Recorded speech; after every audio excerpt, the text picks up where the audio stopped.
Assalamualaikum warahmatullahi wabarakatuh. Hari ini kita akan belajar kembali tentang tes potensi akademik untuk bagian yang keempat. Di sini Bapak akan membahas soal 5 soal kembali ya. Ada soal kembali. Kemarin kita lanjut. Di sini ada nomor 16, 17, 18 sama nomor 19 terus sama 20.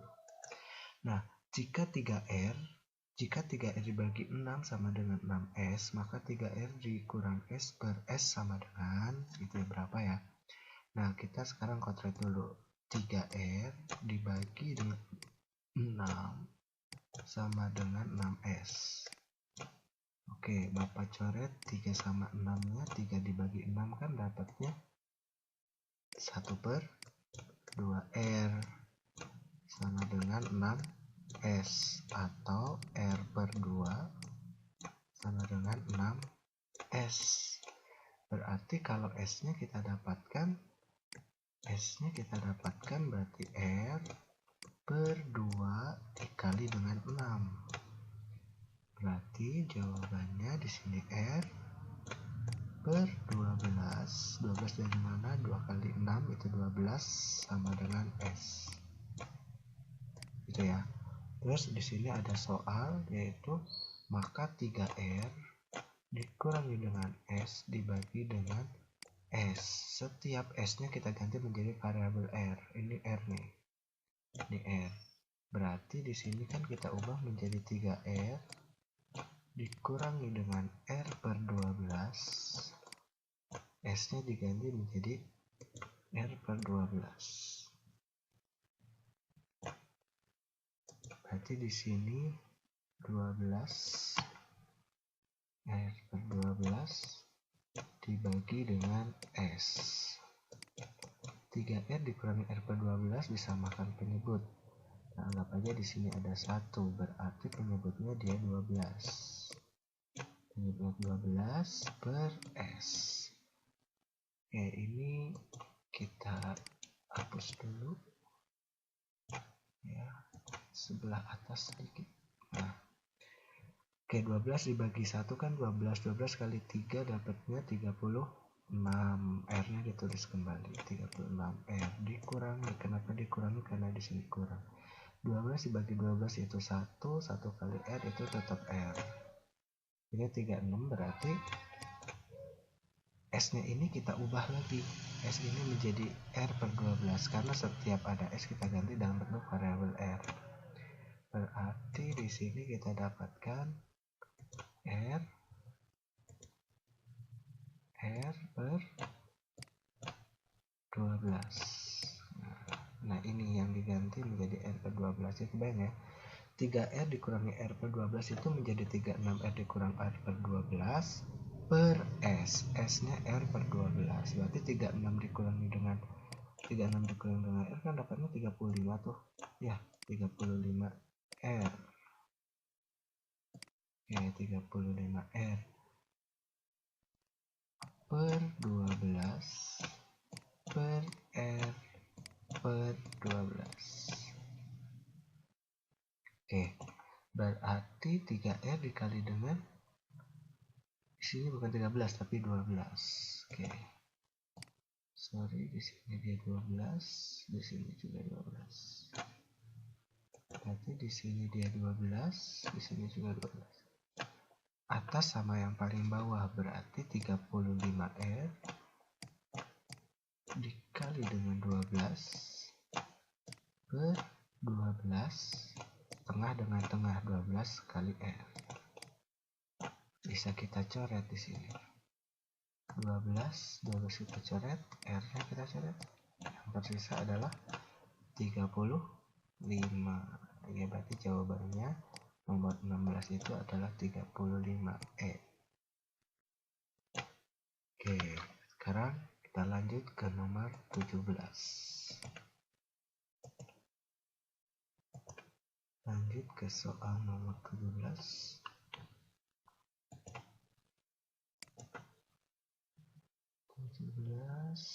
Kita copy dulu.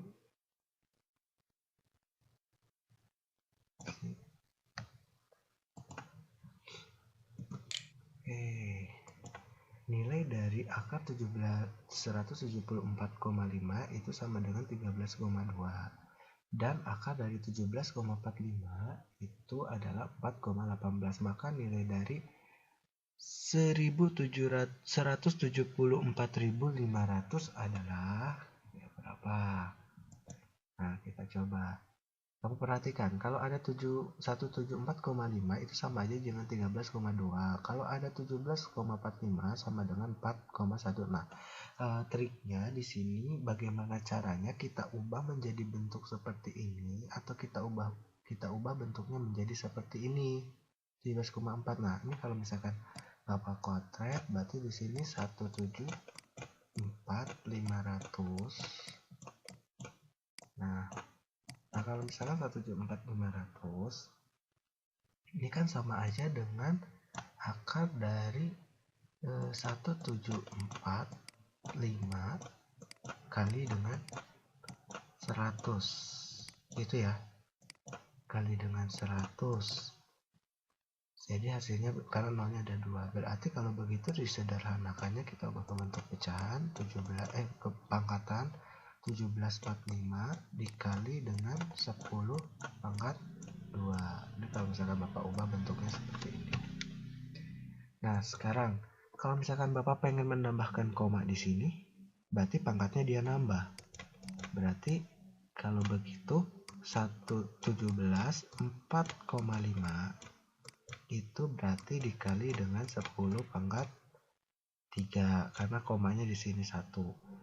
Adalah 174,5 berarti 13, karena kenapa tidak selesai kan ini bagaimana caranya bisa membentuk bentuk seperti ini atau bentuk seperti ini kan. Nah, kenapa Bapak nggak sampai sini? Kamu lihat di sini ada pangkat 3 nih. Kalau pangkat 3 berarti untuk pembaginya nanti dia 10, untuk akarnya berarti 10 3/2. 10 3/2 kan bukan bilangan bulat, berarti kita kurang, kita cari lagi gitu ya.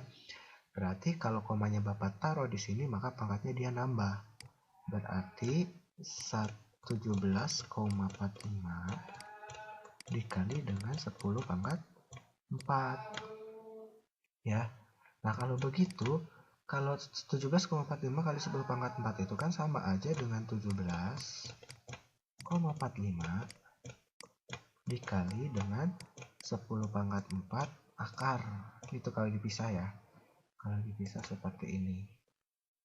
Kita hapus dulu sedikit.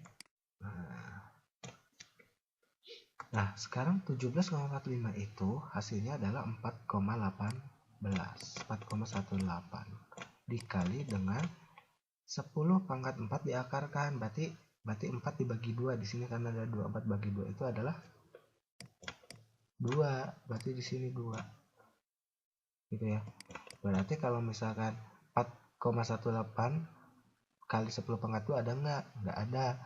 Nah, kalau misalkan 10 pangkat 2 supaya pangkatnya hilang atau ratusannya hilang, komanya kita geser-geser. Kalau kita pindah ke sini, ini kan komanya di sini nih. Kalau pindah di sini berarti 41,8 kali 10. Nggak ada ya 41,8 kali 10, nggak ada, adanya 41,8 doang. Nah, kalau misalkan komanya pindah di sini 418,0 nggak usah ditulis ya, berarti kali 10 nya habis, berarti yang jawabannya adalah 418. Sebenarnya di sini kalau misalkan kita desain lagi gitu ya, 41,80 gitu dikali dengan 1 gitu ya, atau nggak usah lah daripada bingung. Jadi jawabannya adalah gini aja, 41,18 supaya komanya hilang karena di sini pangkatnya ada 2, berarti di 2 di belakang koma itu jadi hilang menjadi bilangan bulat seperti ini. 418. Berarti jawabannya adalah C. Oke, selanjutnya kita jawab nomor 18. Nomor 18.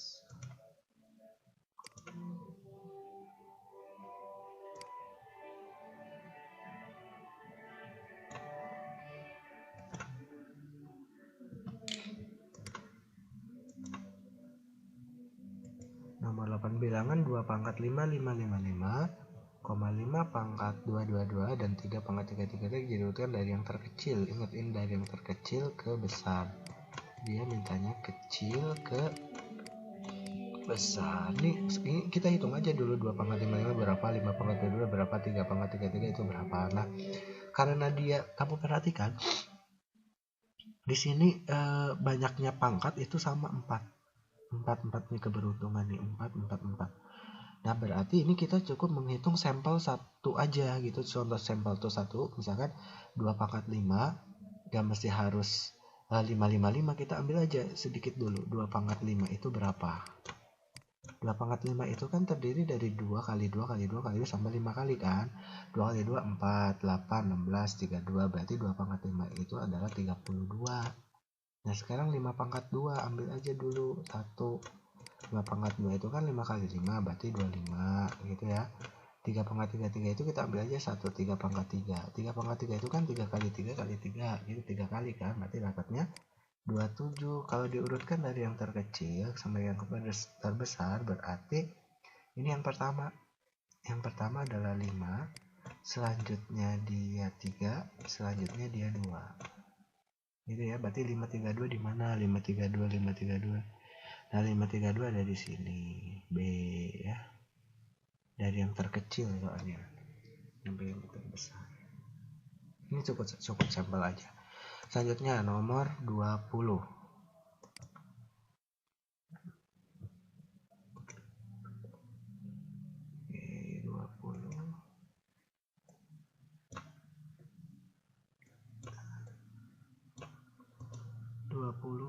19, sorry, nomor 19.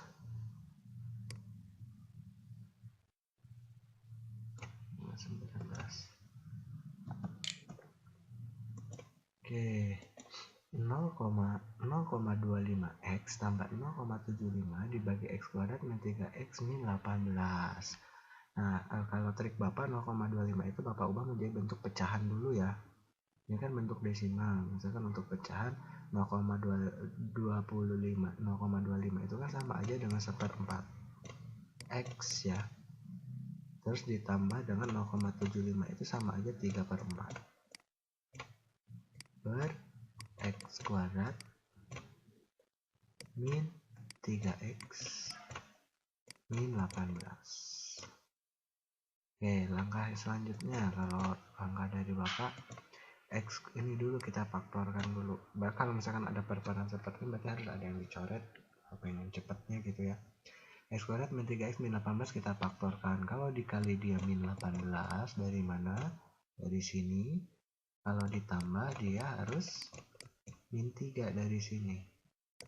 Berapa kali berapa? Kita coba dari angka 1. 1 kali 18 gak mungkin. 2 kali 9 juga gak dapat. 3 kali 6. Kalau misalkan 3 kali 6 kan 18 tuh, supaya kalau dikali negatif, kalau ditambah minus 3 berarti minusnya di sini. 3 kali minus 6 kan dapatnya min 18. 3 ditambah min 6 kan dapatnya min 3. Berarti kalau begitu kita dapatkan ini 1/4 x ditambah dengan 3/4 dibagi dengan faktornya x plus 3. Dari mana x plus 3? Nah, dia positif. Di sini koefisiennya 1. Terus di sini x min 6. Nah, ini udah ada dicoret belum? Belum ada. Langkah selanjutnya, atas sama bawah kita kali dengan 4. Bawah juga kali dengan 4. Kalau dikali dengan 4, maka dia akan menghasilkan kali dengan 4 ya. Berarti coret-coret ya. Berarti yang tersisa adalah x tambah 3. Oke, kurung. Dibagi dengan ini kali dengan 4. Berarti begini kan. X tambah 3 terus x min 6. Apakah ada yang dicoret? Ada ya. X plus 3 nya kita coret. X tambah 3 dibagi x tambah 3 kan dapatnya 1. Berarti 1/4 x min 6. Apakah ada? 1 dibagi dengan x 1 dibagi 1/4 x min 6 ada? Tidak ada. Berarti kalau tidak ada, ini kita kalikan ke dalam. Berarti 1/4 kali x kan 4x. 4 dikali min 6 kan min 24. Apakah ada 1/4x min 24? Nah, ada, yaitu A. Ya, 1/4x min 24. Itu jawaban nomor 19. Selanjutnya, jawaban nomor 20. Oke, jawaban nomor 20 kita buat dulu.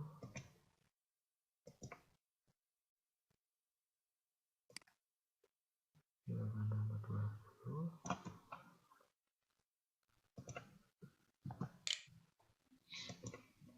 Nah, 20 bilangan hasil n sedemikian sehingga hasil kali 1 tambah 1/2 dikali 1 tambah 1/3 dikali 1 tambah 1/4 sekian sampai dia mendekati 1 tambah 1/n merupakan bilangan bulat adalah. Nah, untuk langkah yang ini kita sederhanakan dulu. Ini kan 1 tambah 1/2, cara yang termudah si satunya kita ubah menyerupai dengan penyebut. Kalau di sini 2 kita ubah menjadi sini 2. Berarti 2/2. 2 dibagi 2 itu kan 1. Ya, berarti satunya kita ubah menjadi 2/2 supaya penyebutnya bisa dioperasikan. Di sini kita ubah menjadi 3/3. Kenapa? Karena penyebutnya 3. Di sini 4. Kenapa 4? Karena penyebutnya juga 4. Ini lebih mudah. Berarti 2/2 tambah 1/2 itu atau 1 tambah setengah itu sama aja dengan 2 tambah 1 itu kan 3. Dibagi dengan penyebutnya sama. Begitu. Nah, selanjutnya sekarang berarti di sini 3 tambah 1 kan 4. Penyebutnya 3. Terus kalau misalkan 4/4 tambah 1/4 berarti 4 tambah 1 kita dapatkan 5. Penyebutnya sama. Nah, kalau oke. Kan ini titik-titik ya. Ini hasilnya ini hasilnya ini hasilnya ini, berarti titik-titik. Terus agak jauhan dikit, mungkin nanti Bapak bisa ngasih contoh. Nah, n 1 tambah 1/n ini sama aja dengan kamu ubah aja menjadi n/n. Ya, berarti n tambah 1 itu hasilnya kan n tambah 1. Penyebutnya sama, n. Nah, sekarang kalau kamu logikakan gitu ya, kamu ubah pola pikirnya. Kalau seandainya ini Bapak lanjut gitu ya, boleh kan? Di sini ada 3, 4, 5. Di sini per kan? 3, 4, 5. Pasti di sini 6. Iya, pasti di sini 6. 3, 4, 5, 6. Di sini 2, 3, 4, pasti di sini 5. Berarti kalau seandainya Bapak lanjutkan lagi iseng-iseng gitu, padahal nggak usah dilanjutkan nanti ya, tapi ini untuk pola pikir aja. Nah, berarti di sini 6, berarti di sini 7, di sini 6, dan seterusnya. Nah, kalau kamu perhatikan, Kevin, kan ini perkalian 3/2 dikali 4/3 habis gak? Habis, 3-nya karena sama. Jadi 4/3 dikali, berarti yang tersisa nanti kan 4/2 gitu ya. Tapi kalau kamu lihat di sini 4, atas sama bawah kan dicoret karena melewati per. 5/5 habis, 6/6 habis. Jadi seandainya, berarti yang tersisa cuma 2 yang tidak tercoret ya. Terus di sini kalau misalkan berarti sebelum ini dia ada angka sesuatu gitu ya.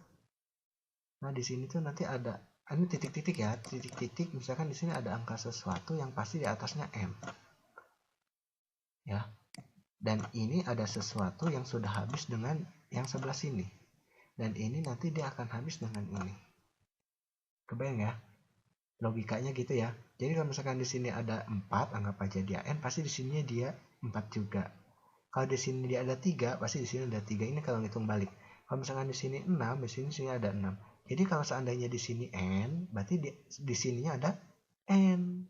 Ini pasti n. Sebelum ini tuh pasti ada n, tapi pernya per berapa, karena kita nggak tahu dia pakai titik-titik gitu ya. Makanya pasti akan habis, yang tersisa cuma n plus 1 sama 2. Berarti yang tersisa cuma n plus 1 per 2. Nih, hasil kali dari semua ini tuh rumusnya sederhana, cuma n tambah 1 per 2. Nah, di sini apa sih yang ditanyakan gitu? N-nya tuh berapa gitu ya. Dia mintanya bilangan asli n sedemikian sehingga hasil kali ini merupakan bilangan bulat, supaya n-nya bilangan bulat tuh syaratnya apa? gitu ya. Di sini kan ada bilang n bilangan ganjil, apakah n-nya bilangan ganjil, apakah n-nya bilangan genap, apakah n-nya kelipatan 3, apakah n-nya sembarang, atau n-nya tidak ada n yang memenuhi gitu. Apakah tidak ada n yang memenuhi. Nah, kalau seandainya n bilangan ganjil, kita coba dari bilangan ganjil ya, misalkan n-nya 1 gitu. Misalkan di sini kita tulis bahwa ganjil dulu ya. Ganjil, bahwa kita ganti n-nya menjadi 1, maka ini akan berubah menjadi n-nya ganti dengan 1, berarti 1 tambah 1 per 2, hasilnya 1. 2 per 2 kan hasilnya 1. Apakah bilangan dia menjadi bilangan bulat hasilnya? Iya, 1 itu bilangan bulat, berarti ganjil, n bilangan ganjil. Oke. Kalau seandainya bilangan genap gitu ya. Oke, kalau seandainya bilangan genap berarti kita anggap n-nya, ya anggap aja yang paling kecil, bilangan genap 2 gitu ya. Berarti akan berubah menjadi 2 tambah 1 per 2, dapatnya adalah 3 per 2. 3 per 2 itu 1,5, bukan bilangan bulat, berarti B bukan. Kalau n-nya kelipatan 3 misalkannya, kalau kamu pengen nyoba, tapi kalau udah ketemu ya sudah si A gitu ya. Tapi kalau pengen n-nya kelipatan 3, misalkan seandainya kelipatan 3 itu kita anggap n-nya 6 kelipatan 3, berarti kalau hasilnya berarti 7 per 2, berarti ini bukan bilangan bulat. Kalau n-nya sembarang gitu, sembarang namanya ya. Kalau misalkan n-nya 0 gitu, kan sembarang mintanya, berarti hasilnya setengah itu 0,5, bukan bilangan bulat. Apakah ada n yang memenuhi? Tidak ya. Ya, dia ada nilai yang memenuhi. Ketika n-nya bilangan ganjil, maka dia akan menghasilkan bilangan bulat. Jadi jawabannya adalah A. Ya, untuk TPA bagian keempat. Terima kasih. Assalamualaikum warahmatullahi wabarakatuh.